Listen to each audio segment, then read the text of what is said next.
I decided long ago to be. With me, it's what you be. Hello, my name is James D. Taylor, Jr.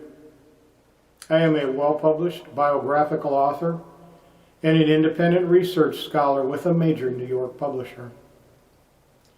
I started out to write a biography about a wonderful woman whose story needed to be told.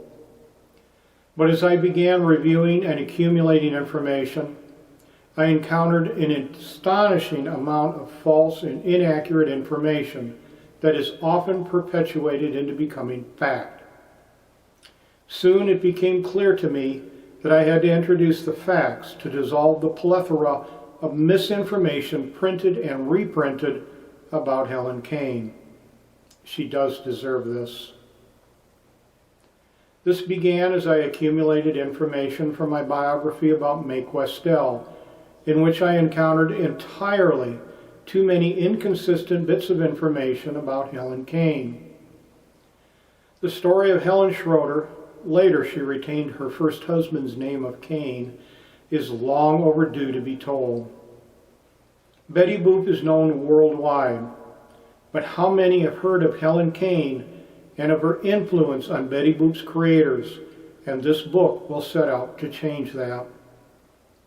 Too many references to Helen mention so many different interpolations that it is very confusing to the average reader. Among the many problems my book will attempt to correct is to set the record straight. It is boop-boop-a-doop, and this is clarified in the State of New York Supreme Court trial transcript. What better evidence can there be to set the facts straight?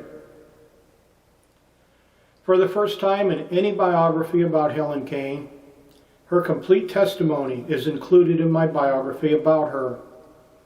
This rare, and only one is known to exist, transcript is for the most part included here only because so much information is misquoted, because very, very few have reviewed it, and I will also discuss the problems I encountered in obtaining the transcript. According to library records, I was the first to review that transcript since 1977. The book describes her quick rise to fame and wealth during a period of history when many were losing their fortunes, to the low points in her life, including her battle with breast cancer. Furthermore, a little over 30 years had passed before Grim Natwick shared some information about creating Betty Boop while he was at Fletcher Studios, and I will share this information in the book. It is unfortunate that Mr. Natwick shared this information about 8 years after the death of Helen Kane. Judging from what others have wrote about Helen Kane, no one until now has reviewed the court transcript. Had they done so, their accounts of Helen would have been different, or at the very least based on correct information. It amazes me how a piece of incorrect information is often perpetuated into what is believed to be fact. I hope this book will serve as a seed for others to use, and internet search bots will eventually replace the so many pieces of incorrect information available in this information age. Or as a very dear friend of mine once said, Dr. Charlene Helen Berry of Madonna University, misinformation age. The court transcript is packed full of wonderful information, and I hope by sharing this with anyone curious about Betty Boop will begin to understand Betty Boop's origins better and place Helen Schroeder Kane in the spotlight that she so deserves, and possibly fulfilling the words of one of her songs, I want to be loved by you. Thank you.